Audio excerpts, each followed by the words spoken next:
This cheap little gadget might save you thousands of dollars in the next few weeks to come. Hey, this is Shanshan, your local realtor for Fargo, Moorhead, and the surrounding areas. This morning, I saw local news filming at the Red River. Why? Because it's been raining and the water level has been rising. As of Wednesday afternoon, the water level is at 16.89 foot. When it gets to 18 foot, that's what is called the minor flooding stage. And that's when they close the Elm Street in North Fargo between 14th and 15th Avenue. Because we still have more rainy days to come. When there's lots of rain, they get into the soil and eventually end up under your home. Therefore, it's super important to check your sump pump is still working. Last year, around this time, I have a buyer whose closing was postponed over and over. We told the seller's agent, hey, the sump pump well is overflowing. You might want to take a look into that. However, he replied, we have the battery backup. No problem. When it comes time for inspection, sure enough, the water has already flooded the basement. I have no idea how this could even happen. So do not think your house is set just because you have the second sump pump or because you have a battery backup. Because even if the sump pump's working, it might be working overtime and cannot handle all that water that's coming in at once. And that's when a little gadget like this come in handy that you can find on Amazon or Home Depot or Lowe's. They have all kinds of water moisture detector. It's just a simple device that they have 2 or 3 prongs on the bottom. So as soon as at least 2 of them oh my gosh, 2 of them come in contact with something with moisture, and it will go off like crazy. So if you're home a lot, you just need to buy probably the cheapest one and test it out every once in a while to make sure it's working.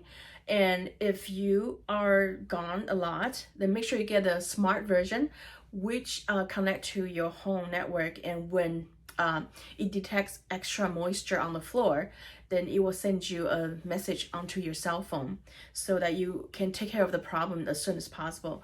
So make sure you have something like this around your sump pump where the water is not supposed to be, washing machine, under the sink, by the toilet, whatever toilet in your house that's prone to flooding, or kitchen, around your fridge if you have the function on the door to get water and ice. So very simple gadget that can save you thousands of dollars, because when the water gets into your basement without knowing that right away, you're gonna have water seeping through the flooring and it's gonna get into drywall. Drywall is gonna get wet.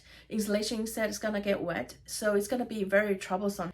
They're gonna eventually having to cut open the drywall and take out the insulation, dry it. We're learning in the hard way that the company that help you to dry out everything is not the same company that will gonna help you to put the wall back, put the carpet back, put the flooring back. So it's gonna be service call after service call and after thousands of dollars, and to rectify something that could have been prevented by a little $10 gadget. So they're coming in all kinds of sizes, color, and forms and features. So just make sure that you get one and put it where it's not supposed to flood in your home. I guess that's no place. No place supposed to flood in your home. All right. So I just got an email from a lender saying that the loan of my buyer is approved and we're clear to close. So clear to close is like music to the ears. I mean, we're good to go. So other than doing a final walkthrough to make sure the house that we put an offer on, that we inspected on, and we spent all this time doing the mortgage application on, is still in the same shape as when we put down the offer, we're good to go, and we're gonna head to closing. Very exciting time for my buyer. And I do have a special ask for another buyer, and she's been looking for a condo that has at least 2 bedrooms and that's cat friendly. She's looking around 150 to 200, and the lower end will be preferable, of course. And I also have a special ask for one of my seller who happened to sell a condo by the Yancombe Center and right next to the Viking Ship Park. So right outside, you can just walk into a little forest and next to the Red River. It's just beautiful out there.